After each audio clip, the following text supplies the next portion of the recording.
और शुरुआत करते हैं बड़ी खबर से। ज्ञानवापी सर्वे रिपोर्ट से जुड़ी हुई, जिस पर मुख्यमंत्री योगी आदित्यनाथ ने बयान दिया है।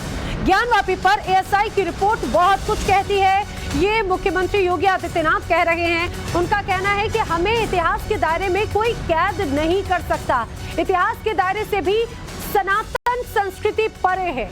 आपको बता दें, सीएम योगी ज्ञानवापी की सर्वे रिपोर्ट को एक बार फिर से सनातन के तमाम सबूत बता रहे हैं।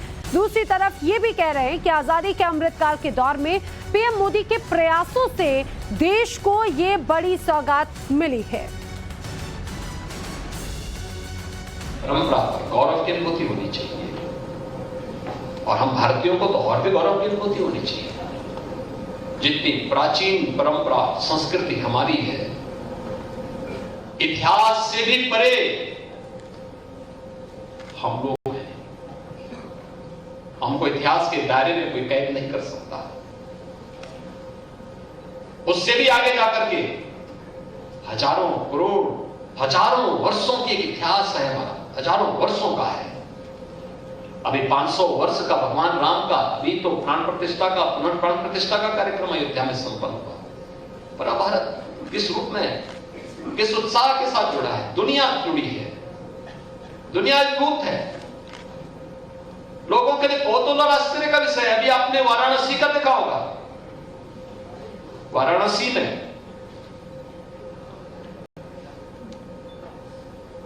काशी विश्वनाथ धाम में, ज्ञानवापी में एएसआई की रिपोर्ट सामने आ रही है। एएसआई की रिपोर्ट क्या बताती है? बहुत कुछ आपके सामने उदाहरण प्रस्तुत करता है। वहीं दूसरी तरफ ज्ञानवापी केस में हिंदू पक्ष की बड़ी रणनीतियां। सुप्रीम कोर्ट में नई अर्जी देने की तैयारी में हिंदू पक्ष है। वजूखाने के वैज्ञानिक सर्वे के लिए भी अब अर्जी दी जाएगी। आपको बताते चले, अभी तक वजूखाने को छोड़कर ज्ञानवापी के बाकी परिसर का सर्वे हुआ था, जिसको मंजूरी एएसआई को दी गई थी। अब ऐसे भी ज्ञानवापी परिसर की सर्वे रिपोर्ट जिस तरह से सार्वजनिक हुई, उसमें हिंदू पक्ष सुप्रीम कोर्ट में एक और अब प्रार्थना पत्र देने की तैयारी में है। इसके माध्यम से परिसर स्थित जो सील वजूखाना है, अब उसकी भी एएसआई से सर्वे कराने का अनुरोध किया जाएगा। साथ ही कुछ अन्य पुख्ता साक्ष्य भी एकत्र करने के लिए अयोध्या के श्री राम जन्मभूमि जैसी खुदाई की ही मांग भी की जाएगी। हिंदू पक्ष के अधिवक्ता विष्णु शंकर जैन पहले ही कह चुके हैं कि 29 जनवरी को सुप्रीम कोर्ट में प्रार्थना पत्र देंगे और इसके जरिए सील वजूखाने के वैज्ञानिक पद्धति के सर्वे का अनुरोध भी किया जाएगा, ये जानने के लिए कि वहां मौजूद स्वयंभू शिवलिंग के बारे में एएसआई सर्वे करके बताए कि उनसे संबंधित वास्तविकता आखिर क्या है। कोर्ट ने साफ साफ कहा था सर्वे हो, सर्वे में सर्वे होना जरूरी है। डिस्ट्रिक्ट कोर्ट ने फैसला दिया, इलाहाबाद हाई कोर्ट ने उसको कंफर्म किया और सुप्रीम कोर्ट में पूरी सुनवाई हुई और सुप्रीम कोर्ट ने भी कहा कि इसका होना चाहिए, सर्वे होना चाहिए। हमको कानून के हिसाब चलना है और कानून में जितनी जरूरतें हैं, किसके अयोध्या केस में मैंने एक्सपीरियंस लिया 40-30 साल का मेरा एक्सपीरियंस है अयोध्या केस का। तो इसके बाद जो फर्दर स्टेप होगा वो लेंगे। मैं समझता हूँ कि भारत सरकार को इसे पहल करनी चाहिए, कोई फर्दर स्टेप लेना चाहिए और भारत सरकार को चाहिए कि ये नेशनल मॉन्यूमेंट डिक्लेयर करके ये पूरी की पूरी जगह हिंदुओं को सौंप दी जाए कानून बनाकर।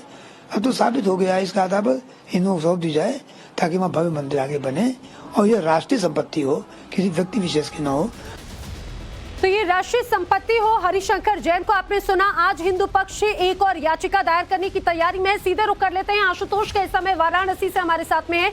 आशुतोष, जब ज्ञानवापी सर्वे रिपोर्ट आई और उसमें ऐसे तमाम जो सबूत हैं, जो तमाम चिन्ह हैं, वो ये स्पष्ट कर देते हैं अंदर किस तरह की जो प्रतिमाएं हैं, उससे उस पूरे विवादित परिसर के मंदिर होने पर एक तरह से मुहर लग जाती है। अब एक अगला पड़ाव जो है आज देखने को मिलेगा, सील्ड वजूखाने को लेकर भी अब याचिका दायर की जाएगी।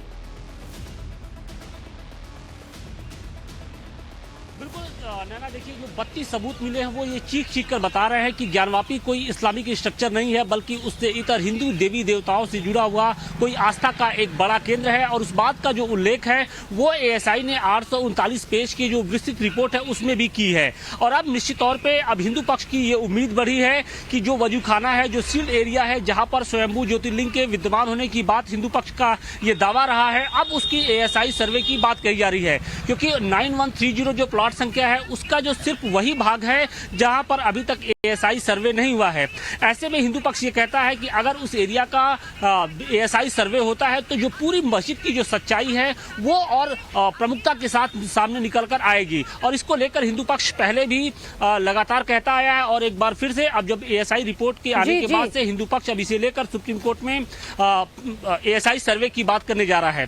देखिए, जहां तक कोर्ट के अलावा जो सियासी तौर पे अगर बात करें तो सीएम योगी आदित्यनाथ ने ये पहली दफा नहीं है कि जब उन्होंने ज्ञानवापी को लेकर खुलकर अपनी बात रखी हो। इसके पहले भी एक इंटरव्यू में उन्होंने साफ तौर पे कहा था कि कोई भी शख्स अगर उस मस्जिद के अंदर जाता है तो नंगी आंखों से भी देखकर ये बता सकता है कि वहां पर हिंदू देवी देवताओं से जुड़ा हुआ कोई आस्था का केंद्र रहा है और वहां पर बाकायदे तलवार की धार पर वो उस मंदिर को छीनने का प्रयास किया गया है। तो कहीं ना कहीं अब जो हिंदू पक्ष की जो एक मुहिम है उसको और धार मिलने जा रही है। और न सिर्फ सरकार जो होगी आशुतोष इस नई याचिका के जरिए होगी। आशुतोष, आपसे लगातार अपडेट लेंगे। फिलहाल जानकारी के लिए आपका शुक्रिया।